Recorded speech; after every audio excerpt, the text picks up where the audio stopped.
என் வீட்டிற்கு நான் தான் சக்கேயுவா. Praise the Lord.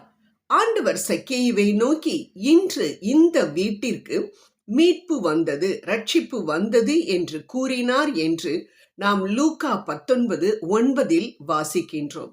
ஆம் அன்பானவர்களே, இந்த சம்பவத்திலிருந்து நாம் அநேக அற்புதமான பாடங்களை கற்றுக்கொள்வதாக இருந்தாலும் ஒரே ஒரு காரியத்தை மட்டும் உங்களோடு பகிர்ந்து கொள்ள ஆசைப்படுகின்றேன். அதுதான் சக்கேயுவின் மூலமாக அவரது வீட்டிற்கு கிடைத்த மீட்பு. இந்த சக்கேயு ஒரு வரி தண்டுபவர். அவர் சமுதாயத்தினரால் பாவி என்று வெறுத்து ஒதுக்கப்பட்டவர். ஆனால் அவருக்கு ஆண்டவரை பார்க்க வேண்டும் என்ற ஆர்வம். அந்த ஆர்வம் ஆண்டவரை அவரிடம் அழைத்து வந்தது. ஆண்டவர் உடனே அவரை பார்த்து, இறங்கி வா, மரத்திலிருந்து அவரை இறங்கி வா, நான் உனது வீட்டில் தங்க வேண்டும் என்று சொன்ன பொழுது குதூகலத்துடன் அவர் இறங்குகின்றார். அந்த என்கவுண்டர் வித் ஜீசஸ் அவரது மனதில் ஒரு பெரிய தாக்கத்தை ஏற்படுத்தி ஒரு டிரான்ஸ்ஃபர்மேஷனை கொண்டு வந்தது, மாறுதலை கொண்டு வந்தது. என்ன மாறுதல்?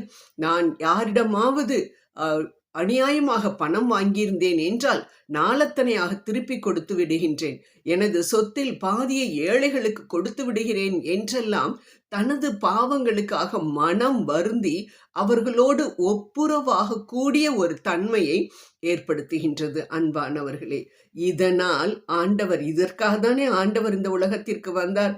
உடனே மகிழ்ச்சியுற்று, அப்பா நீ மட்டும் இல்லப்பா, உன் வீட்டில் எல்லாருமே ரட்சிக்கப்படுவாங்க என்று சொல்கின்றதை நாம் பார்க்கின்றோம். அன்பானவர்களே, இதே தான் இன்று உங்களையும் என்னையும் பார்த்து ஆண்டவர் சொல்லக்கூடியது, நீதான் உன் வீட்டின் சக்கேயு. ஆம், உன் மூலமாக நான் உனது வீட்டிற்கு மீட்பை நான் அளிப்பேன், ரட்சிப்பை அளிப்பேன். ஒவ்வொருவரும் உன் மூலமாக, உன் ஜெபத்தின் மூலமாக, உன் வீட்டில் இருக்கக்கூடிய ஒவ்வொருவரும் தன்னுடைய பாவங்களுக்காக மன்னிப்பை வாங்கி எனது பாதத்தில் வந்து அமரச் செய்யத்தக்க வகையில் நான் செயலாற்றுவேன். ஆமேன். Praise the Lord. அன்பானவர்களே, இதோ எவ்வளவு நாள் நானும் சொல்லிட்டேன், வாங்க குடும்ப ஜெபத்துக்கு வாங்கலாம் சொல்லி பார்த்துட்டேன், கேட்கவே மாட்டேன்றாங்க என்று சொல்கின்றீர்களா? அன்பானவர்களை, நீங்கள் முதலில் மீட்பை பெற வேண்டும். யோவான் 3:5 படி, எவன் ஒருவன் ஜலத்தினாலும் அதே போல பரிசுத்த ஆவியானவரினாலும் மன்னிப்பை பெறாவிட்டால் மறுபடியும் பிறக்காவிட்டால் பரலோக ராஜ்யத்தில் நுழையவே முடியாது என்று உறுதியாக உங்களுக்கு சொல்கிறேன் என்று ஆண்டவர் சொல்கின்றாரே, அதே போல நாம் முதலில் நமது பாவங்களுக்காக ஆண்டவரிடம் மன்னிப்பை வாங்குவோம், கதறுவோம். ஆண்டவரே, எனது பாவங்களை மன்னியும் என்று ஆண்டவரிடம் நாம் கதறும் பொழுது ஆண்டவர் நமது பாவங்களை நிச்சயம் மன்னிப்பார். நமது பாவங்களை மன்னித்த பிற்பாடு நாம் வீட்டில் உள்ள ஒவ்வொருவருடைய பாவங்களையும் மன்னித்து அவர்களை நித்திய அழிவில் இருந்து மீட்டு கொண்டு வருவார் என்பதில் சந்தேகமே இல்லை. அன்பானவர்களே, ஆமேன். Praise the Lord. நீங்கள் தான் ஜெபம் செய்ய வேண்டும் இந்த வீட்டிற்காக. இதோ இந்த வீட்டுக்கு நான் நல்லா உழைச்சி போடுறேன், நல்லா சம்பாதிக்கிறேன், என் பிள்ளைங்க நல்லா இருக்கணும்ன்ட்டு எல்லாம் நான் கண் முழிச்சு நான் வேலை பார்க்குறேன் என்றெல்லாம் சொல்வதில் அர்த்தமே இல்லை. ஏனென்றால் இது எல்லாமே 80 வருஷம் 90 வருஷம் தான், அவ்வளவுதான். ஆனா கோடி வருடங்கள் நாம் எங்கு இருக்க போகின்றோம்? அந்த விண்ணகத்தில் ஆண்டவருடைய பிரசன்னத்தை பார்த்து கொண்டு அமர்ந்திருக்க போகின்றோம். அல்லது நித்திய நரகத்தில் அக்கினி எரிந்து கொண்டிருக்கக்கூடிய அந்த அக்கினியில் நாம் கோடி வருடம் நாம் கஷ்டப்பட வேண்டும். இது நமக்கு தேவையா? நமது பிள்ளைகளுக்கு தேவையா? அதற்காகவா நாம் பிள்ளைகளை பெற்று வளர்த்து ஆளாக்குகின்றோம்? அன்பானவர்களை யோசித்து பார்ப்போம். நாம் ஜெபம் செய்வோம், முட்டி போட்டு, ஆண்டவரை என் பிள்ளையை எனக்கு மீட்டு தாரும், என் கணவரை எனக்கு மீட்டு தாரும் அப்பா, என் பிள்ளைகள் நித்திய நரகத்திற்கு சென்றுவிடக் கூடாது என்று ஜெபித்தால் நிச்சயம் இதற்காகவே இந்த உலகத்திற்கு வந்த ஆண்டவருடைய சித்தத்தோடு நமது சித்தமானது சேர்ந்து செயல்படுவதினால் நிச்சயம் அந்த ஜெபம் கேட்கப்படும். ஆமேன். ஒரு நாளும் வீண் போகாது. நமது பிள்ளைகளுக்காக நாம் வடிக்கக்கூடிய கண்ணீர் ஒரு நாளும் வீண் போகாது. அவர்கள் நிச்சயம் ஆண்டவருடைய பாதத்தில் வந்து அமர்வார்கள். அன்பானவர்களே, நாம் மீட்கப்பட்டிருக்கணும். ஆனா நம்ம என்ன தெரியுமா பண்றோம்? நிறைய நேரத்துல நீ ஏய் டிவி பார்க்காத, சினிமா பார்க்காத, ஒழுங்கா உட்காருவா, ஜெபம் பண்ணு என்று சொல்லிக்கொண்டு டிவி சீரியலை பார்க்கக்கூடிய பெற்றோர்கள் எத்தனை பேர் தாய்மார்கள் இருக்கின்றார்கள். பிள்ளைகள் என்ன சொல்லும்? எந்திர கல்ல கட்டி நல்லா ஆள் கடல்ல அமிழ்த்துறது மாதிரி பிள்ளைங்க சொல்லும், ஏமா நீங்க ஒழுங்கா இருக்கீங்களா? நீங்க டிவி பார்த்துக்கிட்டு உட்காந்துருக்கீங்க, என்னை மட்டும் ஏன் அப்படி சொல்றீங்கன்னு சொல்லுவார்களா இல்லையா? நிச்சயம் சொல்வார்கள். நமது செயலும் நமது வார்த்தையும் ஒன்றாக இருக்க வேண்டும். வீட்டிலும் வெளியிலும் நாம் ஒரே விதமாக நடக்கும் பொழுது நிச்சயம் நமது ஜெபமானது கேட்கப்படும். நாம் முன் மாதிரிகையாக ஒரு சாட்சியான வாழ்வு நாம் வாழ முடியும். அந்த வாழ்வை பார்த்து நம் பிள்ளைகள் இப்படிப்பட்ட அம்மா, அதாவது நம்ம எல்லாம் சொல்லலாம். நம்ம நீ பைபிளை படிக்கிறியா, படிக்க மாட்டியா? படிச்சேனா உனக்கு இந்த சாப்பாடு, படிச்சேனா உனக்கு இந்த பாக்கெட் மணி கொடுப்பேன், இல்லாட்டி கிடையாது என்று தைரியமாக நம்ம சொல்லுவோம். அன்பானவர்களே, ஆண்டவர் நம்ம கரங்களில் அதிகாரத்தை கொடுத்திருக்கின்றார்.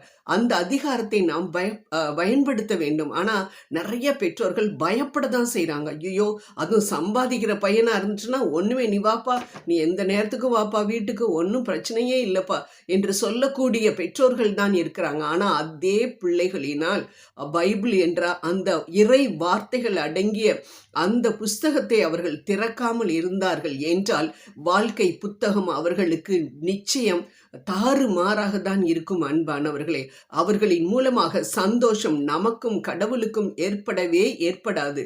அவர்கள் மூலமாக நாம் அழுது கொண்டுதான் இருக்க வேண்டும். அந்த அழுகையை நீங்கள் நிப்பாட்ட வேண்டுமா?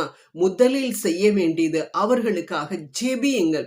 ஜெபித்து, ஆண்டவரே என் பிள்ளையை மீட்டு தாரும் அப்பா, இந்த அழிவிலிருந்து என் பிள்ளையை காப்பாத்துங்கப்பா என்று நாம் ஜெபிக்கும் பொழுது அந்த ஜெபமானது ஆண்டவரை அசைய பண்ணும். ஆண்டவருடைய அசைவினால் பிள்ளைகளுடைய மனம் அசைக்கப்படும், நிச்சயம் அசைக்கப்படும். எல்லாம் நீங்களே எதிர்பாராத வகையில் பிள்ளைகள் எல்லோரும் வந்து ஜெபத்தில் உட்காருவார்கள்.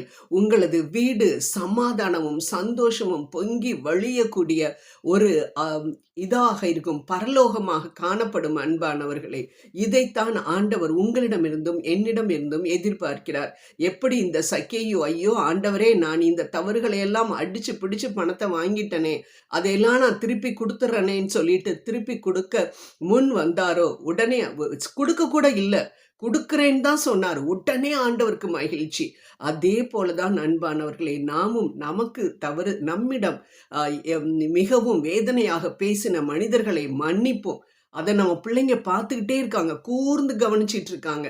நல்லா ஞாபகம் வச்சுக்கோங்க, பிள்ளைகளை கெடுப்பது மற்றவர்கள் அல்ல, வெளியில இருக்கக்கூடிய மனிதர்கள் அல்ல, நாமே தான். நாம் சாட்சியுள்ள வாழ்க்கை நாம் வாழ்ந்தோம் என்றால் எந்நேரமும் ஜெபம் செய்து கொண்டு உண்மையாக இருந்து வேலை செய்வதிலும் கவனமாக இருந்து நாம் பிள்ளைகளை நாம் ஆண்டவருடைய வார்த்தைகளாகிய அந்த உணவை ஊட்டி நாம் வளர்த்தோம் என்றால் அவர்களுக்கு கிடைக்கக்கூடிய பலன் தேவ பலனாக இருக்கும். சும்மா ஹார்லிக்ஸும் போன்விட்டாவும் கொடுக்கறதுல கிடைக்கக்கூடிய பலன் கிடைக்காது. அது நிச்சயம் அவர்களை தற்கொலையில் இருந்தும் அழிவில் இருந்தும் மீட்கவே முடியாது. மாறாக நாம் கொடுக்கக்கூடிய இறை வார்த்தை, ஏனென்றால் அது ஜீவன் உள்ளது, உயிர் உள்ளது என்று நாம் வேதத்தில் வாசிக்கின்றோம். அந்த ஜீவனுள்ள வார்த்தைகளை நாம் பிள்ளைகளுக்கு கொடுப்போம், சாட்சியாக மாறுவோம், குடும்ப ஜெபம் செய்வோம், வேத வாசிப்பிற்கு முக்கியத்துவம் கொடுப்போம். நிச்சயம் நமது வீடு ஒரு பரலோகமாக தான் இருக்குமே தவிர நாம் மற்ற ஒரு நரகத்துக்கு இட்டு செல்லக்கூடிய இடமாக அது அமையவே அமையாது. நாம் தான் நம் வீட்டின் சக்கேயு. Praise the Lord. ஸ்தோத்திரம் செய்வோம். அன்பின் ஆண்டவரே, தகப்பனே, இப்பொழுது கூட எங்களையே தகப்பனே உமது கரத்தில் நாங்கள் கொடுக்கின்றோம். நாங்கள் இந்த சக்கேயுவை போல உமக்கு பிடித்தமுள்ளவர்களாக எங்களது பாவங்களை அறிக்கையிட்டு நாங்கள் மீட்பை பெற்று மற்றவர்களையும் மீட்பிற்குள் கொண்டு வர எங்களுக்கு உதவி செய்தரல வேண்டும் என்று உம்மை கெஞ்சி மன்றாடுகின்றோம். ஆமேன், ஆமேன், ஆமேன்.